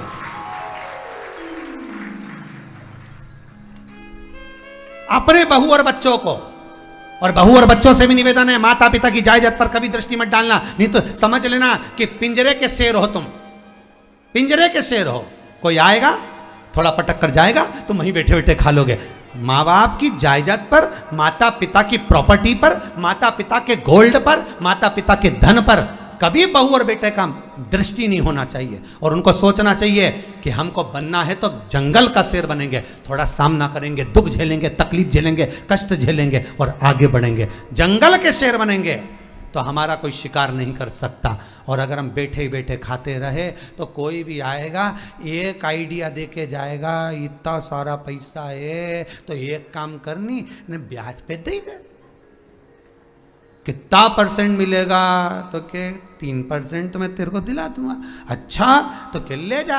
अब रखा हुआ 15 लाख इधर का निकाला, 3 लाख इधर का निकाला, जब 3% मिले तो क्यों नहीं दे, और सारा उठा के वो दे दिया। और दे तो दिया, अब वो फोन लगा है। कौन? सर्कस का शेर। अब जो लेके गया वो जंगल का शेर था। अब ये सर्कस का शेर जंगल के शेर को फोन लगा, भैया हमारे यहाँ शादी आई छोरी की, न हमारा पैसा कम, भले अभी तुम ब्याज नहीं दो तो नकदी हमारा पूरा जो ओरिजिनल है वो तो दो। तो सामने वाला फिर धाड़ के बोला, कहीं खा के भग रहा है, दे देंगे, जिसका लिया हमने कभी नहीं दिया। अब तो बोले, और धाड़ के बोला। अब जो धाड़ के बोला तो ये बापड़ा वैसे ही डरी गया। अब अगर तेज बोल दे तो फिर कल से नहीं दे तो इसने बेचारा ने फोन ही रख दिया। अच्छा कोई बात नहीं, जब आ जाए तो दे दोगे ना? हाँ। फिर 1-2 महीने बाद फिर आवाज लगाई, भैया पैसा। अब क्या इके नहीं लगाई, इके जगदम्बा के लगा दिया। अब वो शेर की शेरनी। अभी उससे कहा तुम्हारा पति पैसा ले गया था साहब, छोरी की शादी है। तो हमने लिया कहीं, जीने लिया उससे बात करो। और आज तो फोन लगा दिया घरे, आप अब मत लगा देना हो। अभी ने तो पूरी पल्ला झाड़ दिया। ले फिर निवेदन है, जंगल का शेर बना। पार्वती हिमालय राज्य कर रहे हैं, ये सारा दहेजा जितने बर्तन, ये आभूषण, ये रत्न, ये माणिक, ये मोती, ये सब तेरे हैं बेटी, ये काम आएंगे तेरे पास में, तो इसको संभाल कर रख ले। पार्वती जी कहती है, पिताजी सुनिए। बहुत सुंदर बात माता पार्वती ने कहा अपने पिता से, पिता मुझे ये धन दौलत संपदा नहीं चाहिए। अगर आप अपनी बेटी को अगर कुछ देना चाहते हो पिताजी, तो बस बेटी को आशीर्वाद ऐसा दे देना कि ये बेटी जब दुख भी पड़े तो तुम्हारे दरवाजे पर मांगने ना खड़ी हो। इतना बल दे देना आशीर्वाद में। ये आशीर्वाद हमारे बच्चों को, हमारी बहुओं को हमें देना है, धन नहीं।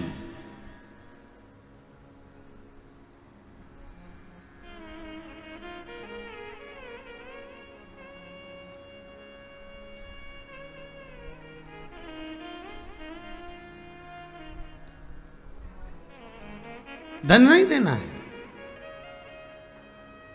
हमें अच्छा संस्कार देकर उसको कहना है कि ये तुम्हारी जीवन की सार्थकता है, जरा संभलो।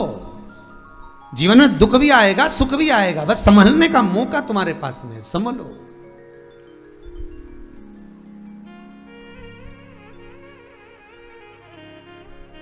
कई लोग कहते हैं महाराज जी फोन लगा के आशीष जी के पास आवे, महाराज विजय जी के पास आवे, आकाश जी के पास फोन आवे। लोग कहते हैं कि हम कुबेरेश्वर धाम आना चाहते हैं, हम बहुत तकलीफ में, बड़े दुख में हैं, हम कुबेरेश्वर धाम आना चाहते हैं। तो सब कहते हैं लॉकडाउन चल रहा है, क्या करोगे आके?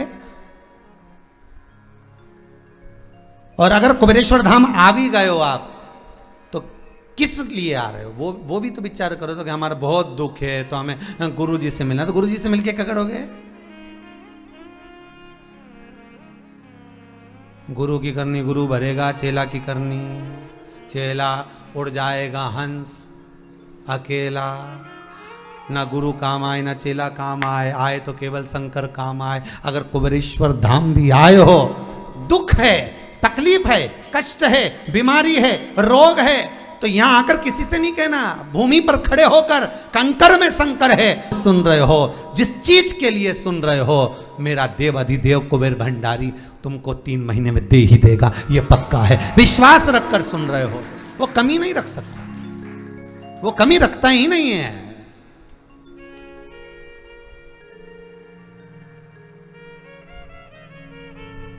बस तुम आ गए हो ना दिल से, तुमने दिल से अगर सुन लिया ना, बस बहुत है, उसके सामने कमी नहीं। पार्वती जी मैया भगवान पिता हिमालय राज से करें, तुम्हारा दहेज नहीं चाहिए, बर्तन नहीं चाहिए, ये सामान नहीं चाहिए, तो पार्वती जी से हिमालय राज तो बाद में चले गए। मैनावती ने आकर कहा, मैनावती जी बोलती हैं, लाडो ए गौरा ए पार्वती सुन तो बेटा, ये थोड़ा सामान ले जा, रसोई घर में काम आएगा, थोड़ा कहीं काम आ जाएगा। माँ बाप अपनी बेटी को विदा करते समय देना चाहते हैं, बहुत कुछ देते हैं, कोई कमी नहीं रखते देने में। मेरा माता पिता से निवेदन है कि जनक जैसी बुद्धि लेकर आना।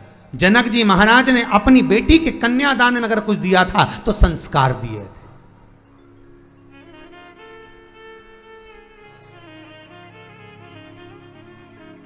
आज के ज़माने की माताएं बेटी के कन्यादान में संस्कार तो कम देती है, 8 दिन पहले से कहना चालू कर, जितना देर से बने उतना ही करना।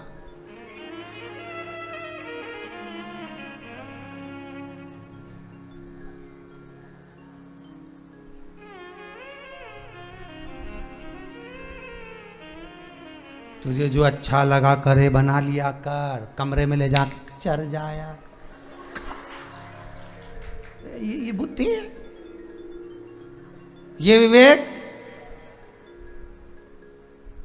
और यही कि यही काम तुम्हारी बहू करे तो, जो तुम बेटी को कह रही हो बना लिया कर, कमरे में ले जा, खा जा।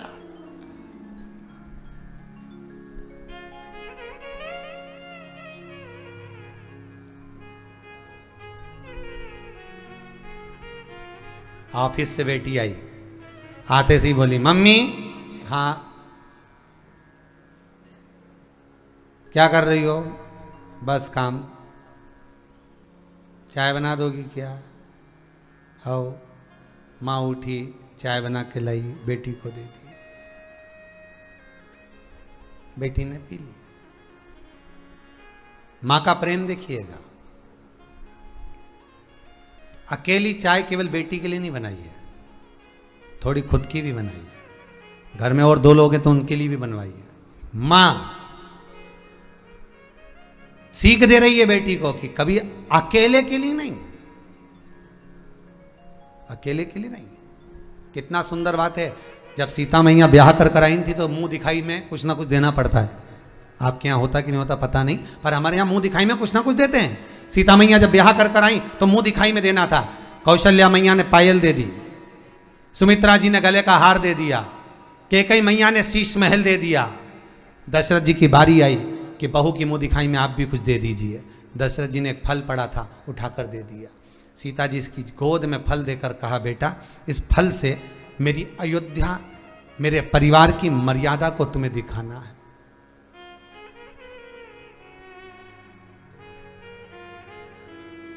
एक फल दिया, मर्यादा दिखा दो। सीता जी ने कहा, जी पिताजी। कल तक दिखा ना। और कल जानकी जी आई तो जितने घर के सदस्य थे उतने फल के टुकड़े कर कर लेकर आई, फल के टुकड़े कर कर लेकर आई। तो दशरथ जी की गोदी में लाकर दिया, क्या मर्यादा? ये लीजिए प्रभु। पिताजी ये लीजिए। पिताजी ने पूछा, ये क्या है? सीता जी कहती हैं, एक घर की बहू की सबसे बड़ी मर्यादा एक होती है कि अगर घर में एक अन्न का दाना है, एक रोटी है, एक फल है, तो उतना सबको बांट कर खाना, ना कि अपने कमरे में ले जाके अकेले निपटा जाना। सीख। श्रीमद् भागवत कथा में 5 चोरों का चरित्र कहा गया है। भगवान कृष्ण के चरित्र में 5 चोरों का चरित्र कहा गया श्रीमद् भागवत में। पहला चोर सबसे पहले नंबर का होता है चोर जो किसी के यहाँ का धन चुरा लाए, सामान उठा लाए बिना बताए, वो चोर कहलाता है। बोलो होता कि नहीं होता? वो चोर। दूसरे नंबर का चोर, किसी का सामान पड़ा था बिना पूछे उठा लिया, दूसरे नंबर का चोर। तीसरे नंबर का चोर, नई कोई सामग्री आई, नया आम आया, संतरा आया, चीकू आया, अंगूर आया, और भगवान को बिना दिए, तुम भगवान को बिना भोग लगाए पहले ही खा गए, तो भी चोर कहलाओगे। तीसरे नंबर का चोर। चौथे नंबर का चोर, बिना पूछे किसी के घर में प्रवेश कर गए, चौथे नंबर का चोर। बिना पूछे घर में चले गए, वो चोर है। पांचवें नंबर का चोर, पांचवें नंबर का चोर बाजार गया, तिल्ली की गजक खरीद लाया, जेब में कुर्ते की भर लाया, जेब में रख लिया, बैग में रख लिया, और मम्मी पापा नीचे हॉल में थे, मिले, कैसे हो बेटा? बस मम्मी बढ़िया, और बैग टांगा और अपने कमरे में गया, और जाने के बाद चेन खोल के गजक निकाल के पत्नी को दे दिए और पति और पत्नी दोनों अपने कमरे में बैठ के अकेले खा गए। तुम भी चोटे हो, तुम भी चोटे हो जो माता पिता को दिए बिगर खा जाए। घर में बुजुर्ग माँ बाप बैठे हुए हैं और उनको बिना दिए अगर कोई खाता है तो चोरों की गिनती में आता है। तो जितने कथा सुन रहे हो मुझे विश्वास है तुम तो ऐसे चोटे नहीं होगे। तुम माँ बाप को दिना दिए बिगर तो नहीं खाते होगे। अगर शास्त्र कह रहा है, सुंदर श्रीमद् भागवत में कहा, अगर गजक ला रहे हो 5 रुपए की ज्यादा ला रहे हो तो 5 रुपए की ज्यादा वाली भले तुम्हारे कमरे में ले जाओ, 2 रुपए की छोटी सी पुड़िया बंद भाकर मम्मी के हाथ में दे जाओ, मम्मी आज मैं गजक लाया हूँ ऊपर के लिए भी, लो थोड़ा तुम खा लेना। चोर नहीं कहलाओगे रे, नहीं तो ऊपर जाके मुंडा तो दिखाना पड़ेगा कि तूने जगदम्बा के तो खवाया तो कात्यायनी को छोड़ के आया, बोलेगा तो सही।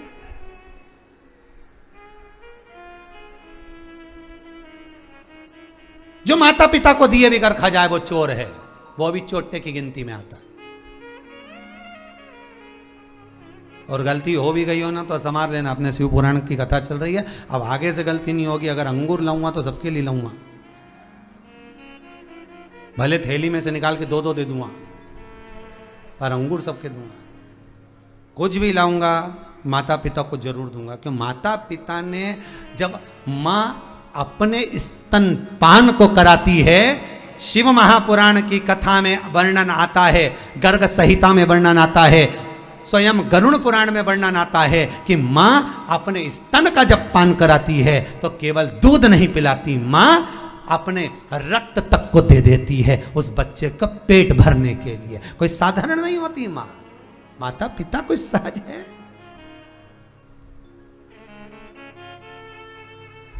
और जरा सी एक कचौड़ी के चक्कर में तुम बेईमानी कर जाओ, उन्हें ऊपर ले जाओ, उन्हें अकेले खा लो, ने साइड का कमरा में चुपचाप खाया। अरे दोनों जनी पति पत्नी घूमने भी गए हो ना कहीं ठेला पे, वो मीन क्या चाउमीन, हाँ वही, जो भी कुछ खाओ तो तुम ठेला पे भी खाओ ना तो थोड़ा सा कह दो, एक पैकेट बांध दे जरा हमारी अम्मा। तो हाँ, पत्नी क्या है वो बुढ़ापे में कहीं मीन चाउमीन खाए तो बेटा कह दे, अरे बच्चा और बुढ़ा दोनों एक बराबर होते हैं। बच्चे को जैसा खाने का शौक होता है उतना जैसे जैसे बुढ़ापा आते जाता है खाने का शौक बढ़ते चले जाता है। कुछ नहीं, आधी चम्मच खाएगी, फेंक देंगे, कुत्ते को डाल देंगे, पर लेके जरूर जाऊंगा, ले जाऊंगा।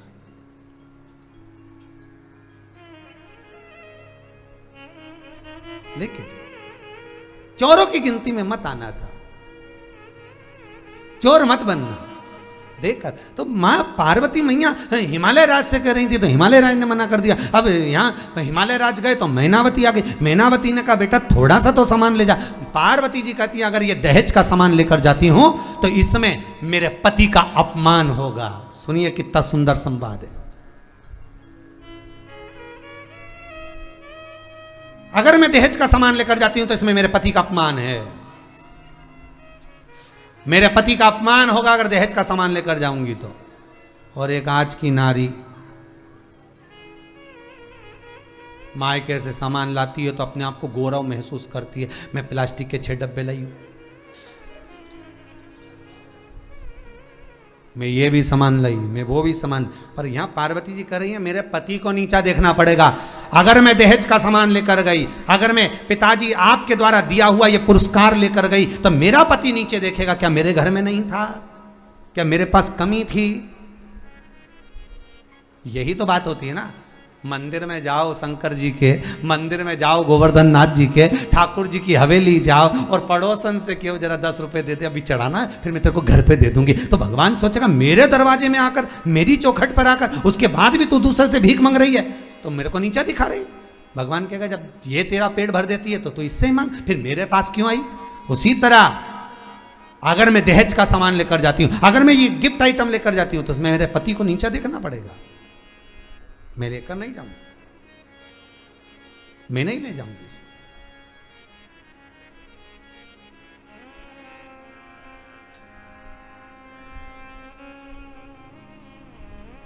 दे दिया, आप रखो मां।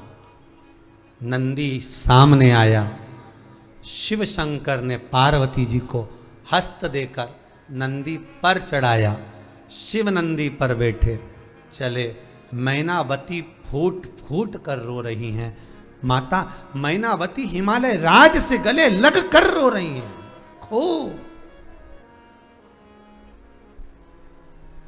खूब रो रही हैं।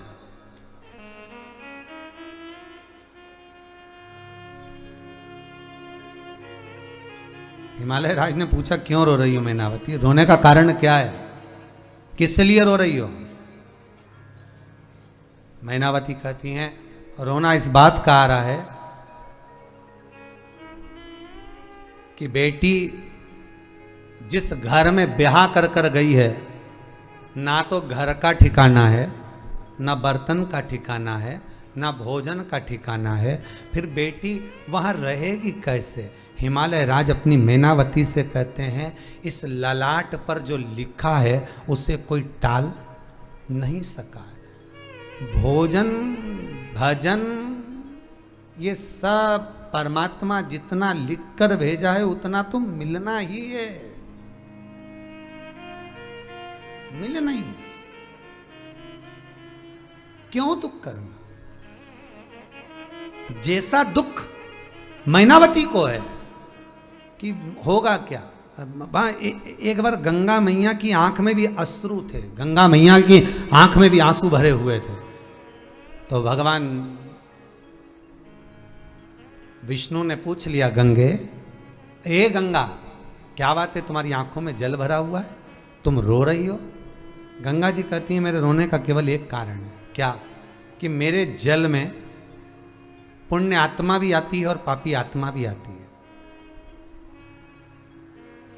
पुण्य आत्मा भी मेरे जल में आ रही है और पापी आत्मा भी मेरे जल में आ रही है। बस दुख एक बात का है,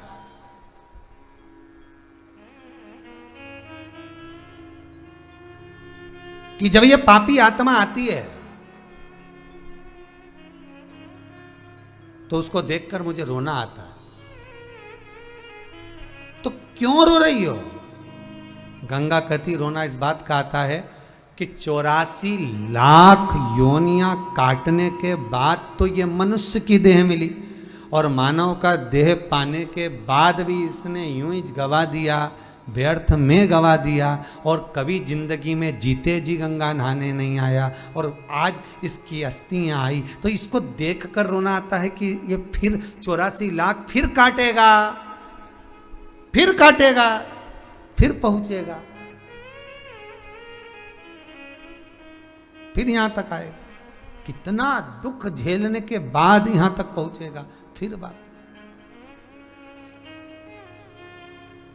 रो गंगा भी रही। पार्वती मैया नंदी पर चढ़कर जब कैलाश में पहुंची हैं, सुंदर शिव महापुराण का चरित्र कहता है, जैसे ही नंदी पर सवार हो माता जगदम्बा जैसी कैलाश पर पहुंची, कैलाश की जिस गुफा में शिव जी रहते थे उसमें जो प्रवेश करा है, क्या देखती हैं माता पार्वती कि ऐसा कोई सामान नहीं था जो उस गुफा के अंदर नहीं रखा होगा। सब कुछ है, सर्व सुख, सारा सुख है। ससुराल में गरीबी भी होना चाहिए। शिव महापुराण की कथा कहती है, ससुराल में गरीबी भी हो, दूसरों से जाकर मांग लेना, पर अपनों से जाकर मत मांगना। बहुत कठिन, बहुत कठोर शब्द हैं महाराज। दूसरा व्यक्ति आपका धन खाकर भग जाएगा तो तुम उसका बाल बांका नहीं कर सकते। कर सकते हो क्या? अरे बोलो तो सही। नहीं। कहीं कहीं बैंक में तुमने पैसा जमा करा, ना जाने 500 रुपये 50 रुपये जमा करती ना माताएं, इकट्ठा करती, और किसी एक जगह पर जमा करो, बैंक की भग गई तो तुम कुछ कर सकोगे? अरे बोलो तो जम के नहीं। कोई व्यापारी को तुमने माल भरा, 2 लाख का, 5 लाख का, 10 लाख का माल भरा, वो व्यापारी ने भग गया, कुछ कर सकोगे? नहीं। दूसरा खाकर भाग जाएगा, तुम उसका बाल बांका नहीं कर सकते। पर घर का व्यक्ति अगर 25-50 हजार रुपए खा भी गया तो 50 बार टॉर्चर कर कर कर मार दोगे, कह कर कब देगा कब देगा कब देगा। घर का व्यक्ति नहीं खाना चाहिए, दूसरा खजा खजा है।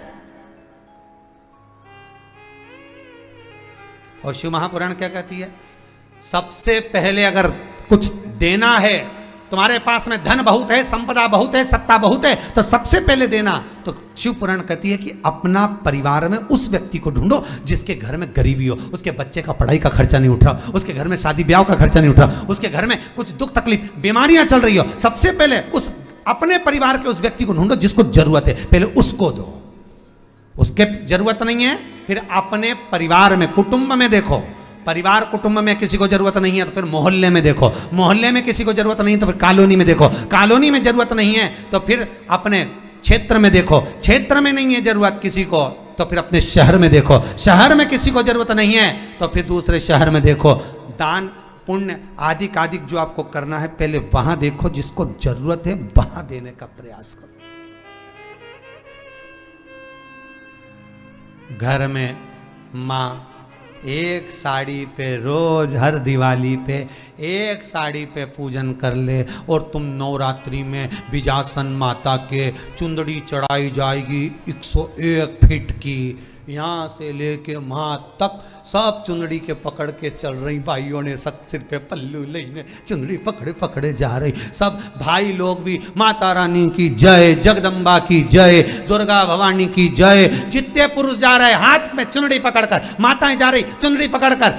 इनसे पूछो कि देवी जी के तो तुमने 100 फीट की चुंदड़ी चढ़ा दी, 51 फीट की चढ़ा दी, घर में जो बूढ़ी माँ बैठी है उसको कितनी चुंदड़ी चढ़ाई ईमानदारी से बताना। अगर वो प्रसन्न नहीं तो जगदम्बा कभी प्रसन्न नहीं हो सकती, ये याद रखना।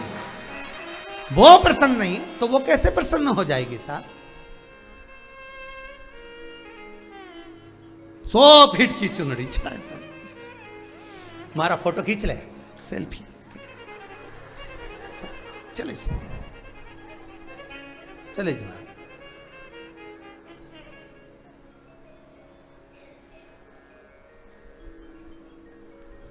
वो माता रानी भी कहती है पहले घर की माता को चुनड़ी चढ़ाई हो तो मुझे चढ़ाना रे भैरू, वो भी कह देती है नहीं चढ़ाना भी नहीं, तू अगर चढ़ाए तो पहले माता अपने घर की माता को, अपने घर की माँ को पूछो, मम्मी बाजार जा रहे हैं, करवा चौथ का दिन है, दुल्हन को साड़ी दिलाने जा रहा हूँ, आपके लिए क्या लेकर आऊँ। केवल एक होती है घर में माँ, बेटा अपनी फरमाइश कह देगा, भाई अपनी फरमाइश कह देगा, बहन अपनी फरमाइश कह देगी। केवल घर की एक माँ हमेशा एक ही बात कहती है, मेरे पास बहुत साड़ी रखी हैं तो लेकर मत आना, मेरे पास बहुत सारा सामान रखा है, लाना मत, यहाँ ढेर लगा के क्या करूँगी, अलमारी भरा रही, मेरे पास तो कुछ रखने की जगह नहीं, क्या करूँगी, लाना मत। पर पत्नी के मुंडा से कभी ये निकला, पत्नी के मुख से कभी ये शब्द निकला कि अलमारी भरा रही है, नहीं जाऊं करवा चौथ पे साड़ी लेने, नहीं लेके आऊं, और एक बार मत दिलाओ, फिर चलनी में मुंडा देख के बताओ, तो मत दिलाओ एक बार की साड़ी।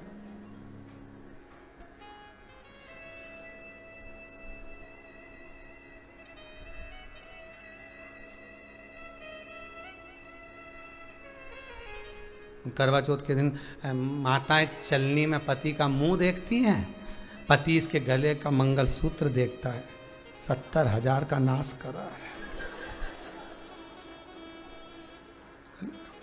ये मुंह देख रही हो मंगलसूत्र। फिर पत्नी सिर पे पल्लू लेके पति का पांव पड़े,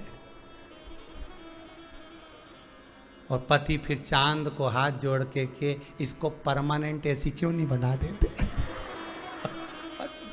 भगवान चंद्र देवता से, जैसी आज बनी ऐसी हमेशा क्यों नहीं बनेगा।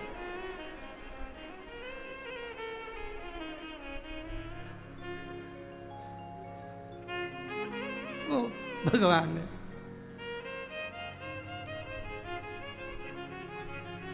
पार्वती जी कर रही है, पिता कुछ दे उससे मतलब नहीं, माँ ने क्या दिया उससे मतलब नहीं, पति क्या ला रहा है, पति कैसे गुजारा कर रहा है, पति किस प्रकार से लाकर दे रहा है, वो मायना रखता है। मांगो, कहीं पर जाकर दूसरों से ले लेना, पर अपनों से मत लेना। अपने जब ताना देते हैं तो सहन नहीं कर पाओ। और एक बात और आज कहेंगे आपसे, शिव महापुराण का इस गंगा चरित्र में आज एक बात अपनी जिंदगी में उतारना। भगवान विश्वनाथ से इतना जरूर कहना कि ये हाथ, ये मस्तक किसी के आगे ना झुके। विश्वनाथ शंकर तेरी चौखट पर झुके।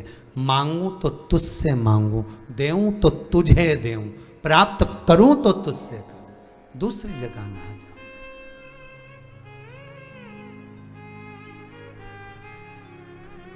हम अगर दूसरी जगह जाएंगे, कई कई माताएं यहां पर आकर बोल के जाती हैं, हम कुबेरेश्वर धाम आए हैं, आओ, हमें इतना बड़ा कष्ट है, आओ,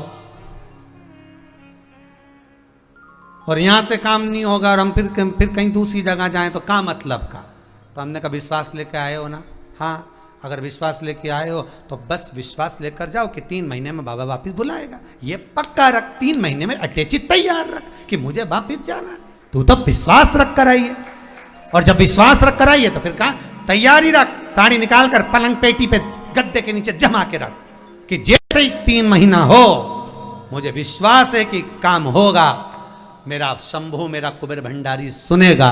बस वो विश्वास रख कर गई तो विश्वास रख के यहां से जा, बाकी के वो सब निपटेगा। पकड़ लो हाथ त्रिपुरारी, नहीं तो डूब जाऊंगी। हमारा कुछ ना बिगड़ेगा, तुम्हारी शान जाए। हमारा क्या बिगड़ना है? लोग क्या कहेंगे? शिव महापुराण में सुना था, इतना इतना चरित्र सुना था, ऐसी ऐसी कथा सुनी थी, इतना विश्वास जाग गया था शंकर जी पे, और शंकर जी हमारी नहीं सुना। तो लोग क्या कहेंगे? दिन भर टीवी खोल के 2 बजे से 5 बजे तक कथा देखे, दिन भर टीवी खोल के बैठी रहे, क्या करा शंकर जी ने। तो लोग क्या कहेंगे? तो इसमें नाम किसका बदनाम होगा? शिव शंकर का। तो शिव जी कहेंगे बदनाम नहीं होने दूंगा, तो चिंता मत कर। क्यों चिंता करो?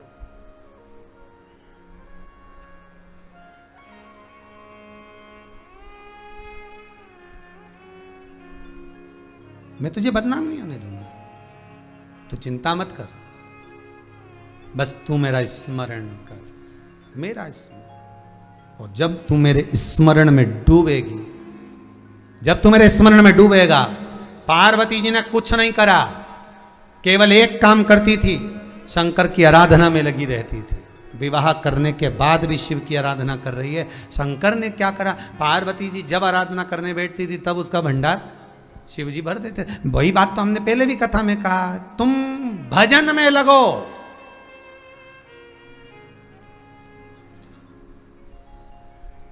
तुम भजन की चिंता करो। भोजन की चिंता तो वो देव करेगा, महादेव। तुम कथा में लगो, रसोई घर में वो लगेगा। तुम सत्संग में लगो, संसार में वो लगेगा। कीर्तन तुम करो। मनुष्य को पैदा करने से पहले जब माता के गर्भ से बच्चा जन्म लेता है, दोनों मुष्टिकाएं बंद होती है, प्रतिज्ञा कराता है भगवान। मेरा शंकर प्रतिज्ञा कराता है, बोल कि माता के गर्भ से जब बाहर निकलेगा तो भजन करूंगा।